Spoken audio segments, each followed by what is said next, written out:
নমস্কার বন্ধুরা, আমাদের প্রত্যেকের রান্নাঘরে একটি মাইক্রোওভেন এবং চিমনি রয়েছে। এই দুটি কিভাবে পরিষ্কার করা হয় তাই তোমাদের সাথে শেয়ার করছি। বন্ধুরা, ভিডিওটি ভালো লাগলে লাইক, কমেন্ট ও শেয়ার করো আর সাবস্ক্রাইব করে বেল আইকন প্রেস করে পাশে আমার বন্ধু হয়ে থেকো। রান্নাঘর পরিষ্কার করার সময় অনেক ক্ষেত্রেই মাইক্রোওভেনের দরজা বন্ধ থাকে বলে সেদিকে খেয়াল থাকে না এবং মাইক্রোওভেনটি পরিষ্কার করাই হয়ে ওঠে না। তার ফলে দিনের পর দিন পরিষ্কার না থাকার জন্য এখানে পোকামাকড়ের আঁতুড়ঘর হয়ে ওঠে। আমি মাইক্রোওভেনের সুইচটা অন করে দিলাম, তাহলে ভেতরটা দেখতে সুবিধা হবে। দেখো, খাবার গরম করা এবং ছোটোখাটো কিছু খাবার তৈরি করার সময় কত কিছু চারিদিকে ছড়িয়ে ছিটিয়ে গেছে এবং টুকরো টুকরো, মানে যেগুলো হয়তো চোখে দেখাই যায় না সেরকম ময়লা চারিদিকে আছে। আর একই জায়গায় বাটন প্রেস করতে করতে সেখানটাও নোংরা হয়ে গেছে। এই যে জালটা দেখছো, এর ভেতরে যে কীভাবে পোকামাকড় ঢোকে সে জানি না, কিন্তু মাকড়সা সবসময় এখানে দেখা যায়ই যায় যদি নোংরা থাকে ভেতরে। তো এই জন্য আমি প্রথমে একটা মাইক্রোওভেন প্রুফ পাত্রে একটা জল নিয়ে নিলাম আর তার মধ্যে একটু ভিনিগার দিলাম আর দিলাম একটু খাবার সোডা আর দিচ্ছি একটুখানি নুন আর দেবো এখানে লেবুর রস, সেটা ছাঁকনিতে ছেঁকে।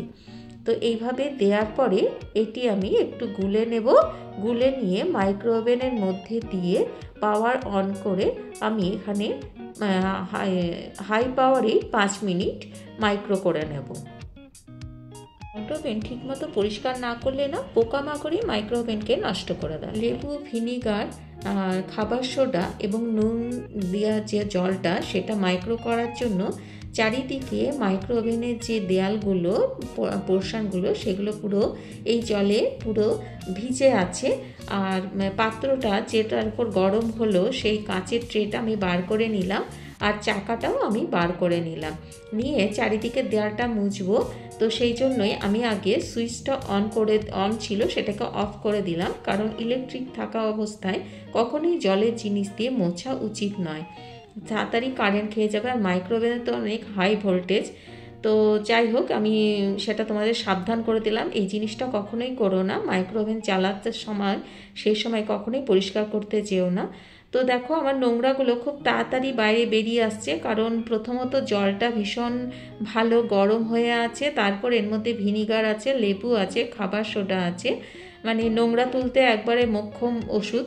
তো তারপরে দেখো চারিদিকটা আমি ভালো করে এইভাবে পরিষ্কার করে নিলাম, ওপর নিচ সাইডে এমনকি পেছনেও আমি ভালো করে এই জলটা দিয়ে পরিষ্কার করে নিলাম। আর হাতলটা দেখছো, এই হাতলটাও কিন্তু প্রচুর নোংরা থাকে, কারণ এই হাতলে ধরেই আমরা মাইক্রোওভেনটা সবসময় খুলি, তাই হাতলটা সবসময় পরিষ্কার রাখা উচিত।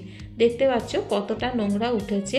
এবারে যে কাঁচের প্লেটটা ছিল সেটা আমি জলে সাবান দিয়ে ভিজিয়ে রেখেছিলাম, একটু লেবু দিয়ে একটু ভিনেগার দিয়ে ভালো করে চকচকে করে পরিষ্কার করে নিয়েছি। তো চলো দেখি মাইক্রোওভেনটা কেমন পরিষ্কার হয়েছে। লেবু, ভিনিগার, নুন, খাবার সোডা দিয়ে এই গরম জলে মাইক্রোওভেনটা কত চকচক করছে। এইভাবে যদি আমি পরিষ্কার রাখি তাহলে আমার মাইক্রোওভেন বহুদিন সুন্দরভাবে চলবে, আর না হলে অল্প দিনে খারাপ হয়ে যাবে। তাই অবশ্যই করে এইভাবে আমরা যেন পরিষ্কার করি এবং সপ্তাহে একদিন যেন আমরা মাইক্রোওভেন চারিদিকে হিট স্প্রে করে দিই, ব্যাস, তাহলেই আর কিছু অসুবিধে নেই, মাইক্রোওভেনটা আমাদের বহুদিন চলবে।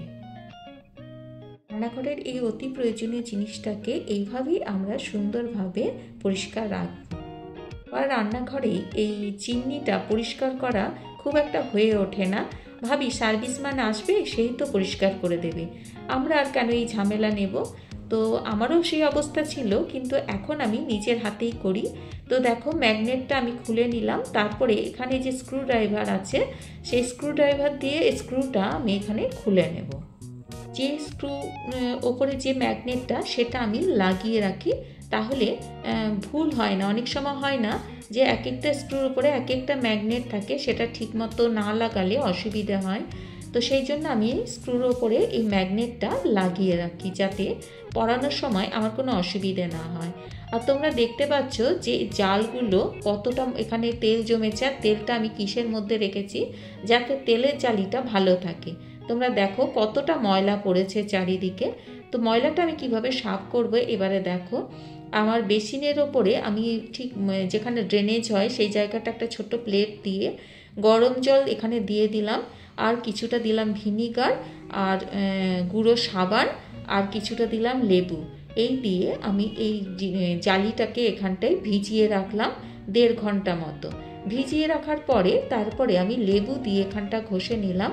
ঘষে নেওয়ার পরে দেখছি আরও ময়লা আছে, তো তখন আমি সাবান দিয়ে এখানটা আস্তে আস্তে করে পরিষ্কার করলাম।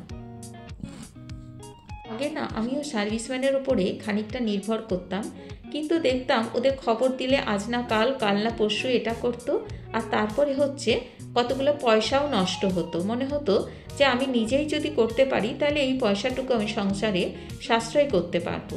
তো তখন থেকেই আমি এইভাবে চিমনিটা পরিষ্কার করে থাকি। তো দেখো, প্রথমে আমি যে ময়লাটা পড়েছিল ওপরে সেটা একটা কাপড়ে সাফ করে নিলাম। তারপর এখানে তারপিন দিয়ে আমি পুরো চিমনিটা বাইরেটা পরিষ্কার করে নিলাম।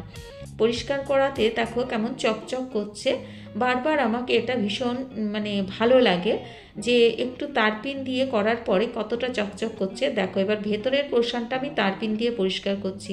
জাস্ট কাপড়ে তারপিন লাগিয়ে আমি এখানে দিলাম, কতগুলো ময়লা হাতে চলে এলো। তো দেখো এইভাবে আমি পরিষ্কার করে থাকি। তোমরা যারা সার্ভিসম্যানের সুযোগ পাও না বা কিছু সাশ্রয় করতে চাও সংসারের, তারা কিন্তু এইভাবেই করতে পারো। আর যারা বাইরে থাকো তাদের পক্ষে এই কাজটা করা অত্যন্ত সহজ হবে।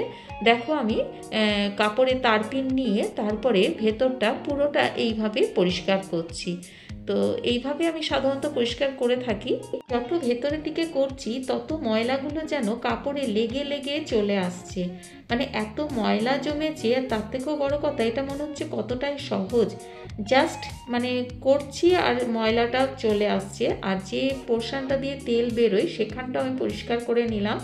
আর তেলের জায়গা রাখার জন্য আমি তোমাদের দেখিয়ে দেবো। দেখো এখানে কতটা পরিষ্কার হয়েছে, বলো আগের জিনিসটার এখনই কতটা তফাৎ।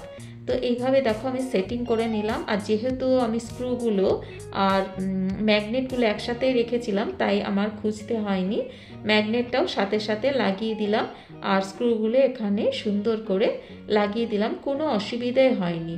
মনে হচ্ছে সার্ভিসম্যানের থেকে বোধহয় আমি অনেক বেশি ভালো পরিষ্কার করেছি। ওরা তো নিজের মতো করে না, ওরা যা হোক করে দিলাম এরকম একটা ব্যাপার। আর নিজের জিনিস যত্ন করে আমি নিজেই অনেকটা ভালো পরিষ্কার করেছি। আর এই তেলের জায়গাটা আমি কেরোসিন না তারপিনের তেল দিয়ে এখানটা সুন্দর করে দিলাম। আর হোমিওপ্যাথিকের একটা শিশি আমার কাছে আছে, সেটার হাফ কেটে আমি তেলের জায়গাটা যেখানটা পড়ে তেলের পোর্শনটা সেইখানটা এটা দিয়ে তারপর এটা সেট করে দিলাম। তো এইভাবেই দেখো আমি পুরো চিমনিটা পরিষ্কার করলাম।